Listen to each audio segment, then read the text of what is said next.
তোমাদের কোথায় কোথায় এত ব্যাকরণ, তোমাদের উঠতে বসতে এত অভিধান, কিন্তু চঞ্চল ঝর্ণার কোনো ব্যাকরণ নেই। আকাশের কোনো অভিধান নেই, সমুদ্রের নেই। ভালোবাসা ব্যাকরণ মানে না কখনো। হৃদয়ের চেয়ে বড় কোনো সংবিধান নেই। হৃদয় যা পারে তা জাতিসংঘ পারে না। গোলাপ ফোটে না কোনো ব্যাকরণ বুঝে। প্রেমিক কি ছন্দ পড়ে সম্বোধন করে? নদী চিরছন্দময়, কিন্তু সেই কি ছন্দ কিছু জানে? পাখি গান করে কোন ব্যাকরণ মেনে? তোমরাই বলো শুধু ব্যাকরণ, শুধু অভিধান। বলো প্রেমের কি শুদ্ধ বই, শুদ্ধ ব্যাকরণ?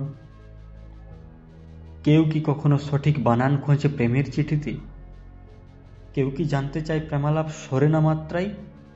নীরব চুম্বনেই জানে পৃথিবীর শ্রেষ্ঠ ছন্দ রীতি।